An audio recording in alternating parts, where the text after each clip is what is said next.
Hey there! Today at Tiger Drop Films, I'm going to talk about the Big G's two most recent television outings.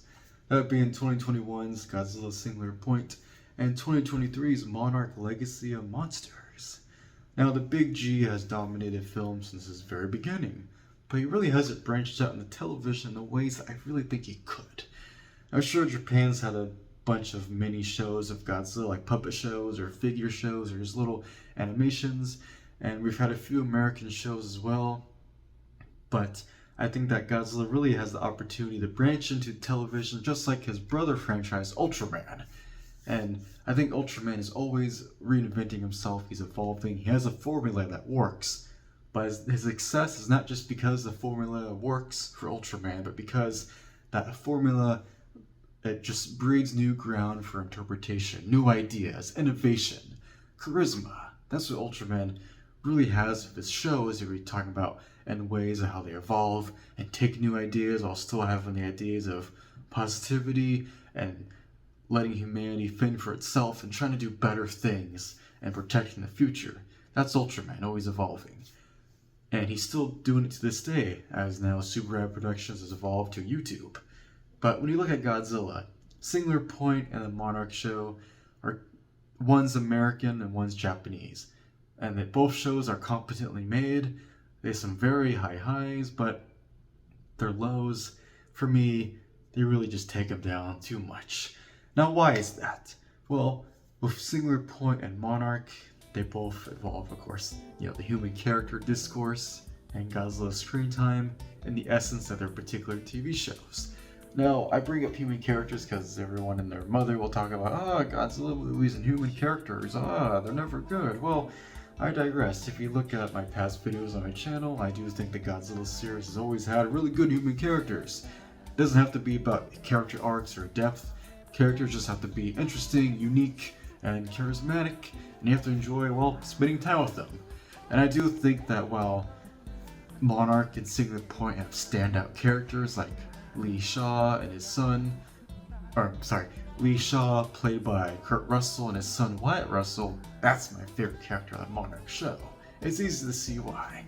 At the end of Singular Point, the standout character is actually not a human, but an AI, Jet Jaguar. Punch, punch, punch. And Jet Jaguar is played by Haruka's voice actress from the Yakuza series, so you know it's going to be a great performance, and it is. So you got Jet Jaguar, Singular Point, and Lee Shaw of Monarch Legacy of Monsters. Standout characters, but they're surrounded by a cast that really brings the rest of the show down. Singular Point has amazing animation.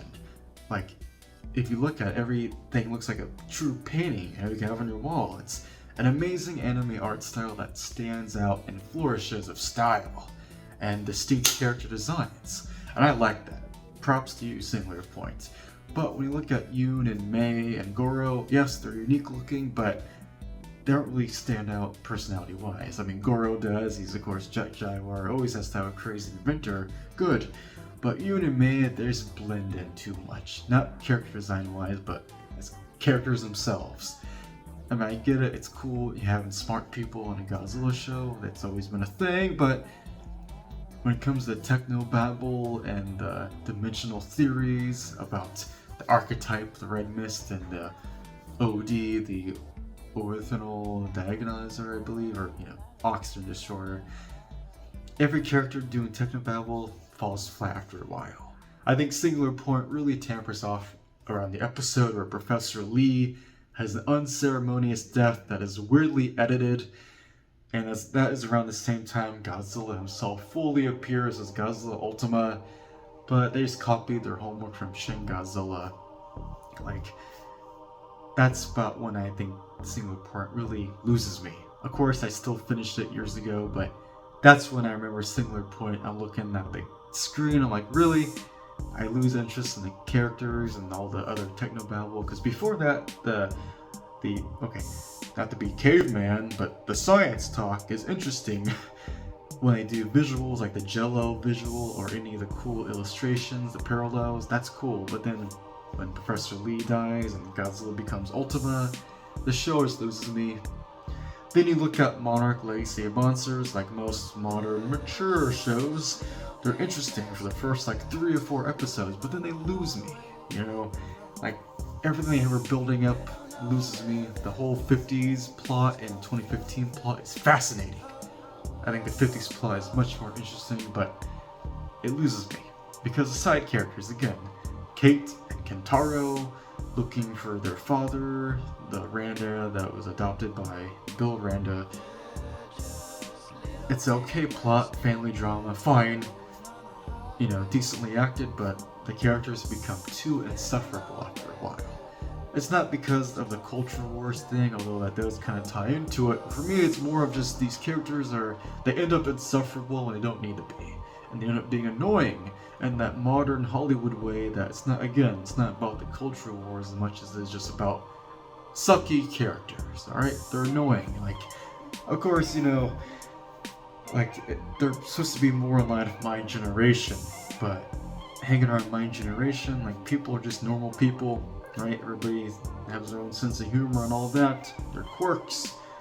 But these characters don't have any good quirks. They're not unique, and their humor is bad, just annoying. And that even goes to older characters, like the Monarch personnel in 2015. I forget their names. Like the older woman, the guy with glasses. They're all just annoying too. It's like copy and paste from other TV shows, you know. That's what I'm talking about. Monarch loses me. The only saving grace is Lee Shaw and the tragedy of his character. That is good, classic, you know, Toho stuff. They should have done more of that. Whole time displacement. That's when the show really got interesting. But you have Lee Shaw's character at the end, the first couple good episodes, but in the middle, Monarch loses me. It's like, I remember when Godzilla rises out of the sand. That's badass. A good homage to Mothra vs. Godzilla. But think about it. The old man Randa hit a button and he called Godzilla like it was the Hanna-Barbera show. Really, I'm serious. The Monarch show is just the Hanna-Barbera show, but more quote-unquote mature, even though it's not that much more. You know, they hit a button and they summon Godzilla, then he just fucks off. Like, that's it. You know, quit edging me. Legendary. Quit edging me with a good time. Like, come on.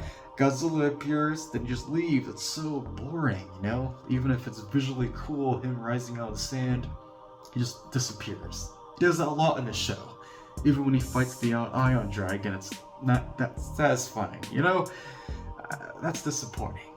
And then you go back to Singular Point, it's disappointing that the whole Jaguar, he finally grows and he fights Godzilla. He does a classic stance, punch, punch, punch, and it's overtaken by a whole monologue trying to tie the show's themes because it feels like they ran out of time with Singular Point. To me, that's disappointing, you know? You have Godzilla Ultima, who I guess from Toho's marketing standpoint, they wanted to have all of his forms. Not just copying Shin Godzilla, but they wanted to have his forms look like Titanosaurus, the Varan, and Gorosaurus, so they could sell more toys. I'm sure it worked. It probably worked. You know, for fans wanting to have a new Reiwa, Titanosaurus, Varan, and Gorosaurus on their shelf, and there's Ultimas of the forms, but for me, I would rather have the real Titano, Varan, and Goro appear. You want it, I want it. That's another missed opportunity. Godzilla goes from blue balling us to looking like his old friends, then he just copies Shin Godzilla like verbatim. And like, sure, it's a cool scene, but the only saving grace with Ultima is having Manila's rings. To me, that's badass. But everything else, Ultima doesn't do anything. He sits in a cloud like a Discord moderator, and he doesn't do anything. Just kills Manda, but Manda doesn't do anything in the whole show. The only cool standout moments were with Rodan and Geras and Jaguar, and I guess Gabra. But Gabra got turned into a jobber. I know he's called Salanga, but that's Gabra. You know it. Does the lightning thing. That's Gabra. God, this is making me insane. But anyway, Japan and America both took another crack at a Godzilla TV show. And I think that each of these shows have one really standout human character, but they're bogged down by a cast that either blends in of insane amounts of exposition, or if Monarch, you have a bunch of obnoxious modern characters. And both of these shows somehow tie back in the Mechagodzilla. My favorite Godzilla antagonist, Oh, both these shows, they don't do anything with Mechagodzilla. Come on, they don't. It's disappointing. Like, I know Mechagodzilla was the final boss in Godzilla vs. Kong. I'm okay if I'm doing that, but here's what Monarch could have been about. The conspiracy from the 50s, but the 2015 plot could have been about some drama, or maybe about characters trying to find the blueprints to Mechagodzilla. Can you imagine how much more fascinating that would have been? Just straight up name drop the mecha, be about maybe spies trying to find the Mechagodzilla blueprints from Cyberdyne. Sorry, not Cyberdyne, Apex. From Apex. That could have been much more interesting and thrilling. It could have been about a heist, or not a heist, just, you know, agency stuff, and that could tie back into Monarch. That could have been interesting. Make it more about the monsters, not because, you know, it needs to be about human characters, but come on, we're here for the monsters. We can have our good monster scenes, and we can have our good human characters. It's been done before, and god damn it, they could have done it here in Monarch, and they could have done it in Singular Point. But both shows just really don't know what to do with Godzilla himself, and that's disappointing for me. Godzilla could have really made his mark in television, but as we see now, I don't think either of these projects really landed where they needed to be. I don't think Singular Point brought in the anime market crowd. I don't think it made anime fans into Godzilla or tokusatsu fans, and I don't think it really kept Godzilla fans sticking around. Monarch tried to pull in the adult crowd that, you know, watches either crime or some kind of drama shows, maybe some sci-fi, you know, characters crying all the time, whatever. I don't think it pulled them in either, and I don't think Monarch pulled in or kept Godzilla fans around. And I can see why of both Singular Point and Monarch. So at the end of the day, I don't think either of these two projects, while they did have some really cool highs and scenes and great soundtracks and cool winks at the fans, I don't think it's enough to keep people coming back to them. At least for me personally, at Tiger Drop Films. Once again, these are competently made shows. I just wanted them to reach the heights they could have, because they both laid the groundwork for it. But neither really delivered. Sure, Singular Point was nice to go back and see the rest of the Toho world besides Godzilla. That's always welcome. But I think that when it comes to Godzilla, if you look at the recent short films by Kazuhiro Nakagawa, the Tokusatsu short films, I'm going to keep revisiting those again and again. Not just because they're about fights, but because they have that Tokusatsu goodness, that charisma, that bravado that I know Godzilla himself is known for. That good Tokusatsu goodness that if you tie back to Ultraman, that's what Ultraman is still doing, and it's engaging, it's new, it's fresh. And for Pete's sake, we get to see in November of this year the GMK King Ghidorah suit go against Final Wars Godzilla and Showa Jet Jaguar. I think that even after Singular Point, I'm going to go back to those short films where I want my Jet Jaguar fix. If you look at Monarch, I'm glad the MonsterVerse was able to tackle some kind of human drama, but they could have done that better in the films themselves. They need to do it better in the MonsterVerse films. I just wish that the Monarch show really delivered on what it was supposed to deliver.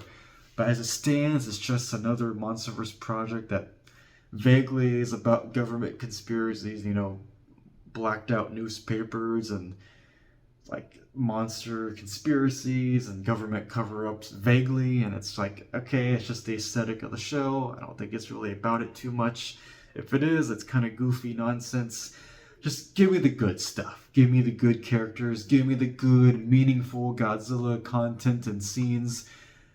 Give me the good human characters. Give me the good, meaningful Godzilla scenes like in Godzilla 2000. Godzilla 2000 is a perfect example of marrying the human components and the Godzilla components and giving us something new. Please, Toho, Legendary, I know you guys can do better. I know you're both killing it on the movie scene of -1 and The New Empire. Godzilla's doing great. He's everywhere right now. He's doing fine on film and other things, but I think that Godzilla on television is still untapped potential, and hopefully the future can give us something better. But anyway, enough of me rambling like an old crazy man that's about to build a robot that's gonna fight Godzilla. thank you guys for watching. I've been Tiger Drop Films, and please let me know what you thought about Singular Point and the Monarch show now that some time has passed. Let me know, and I'll see you in the next one. Until next time, punch, punch, punch.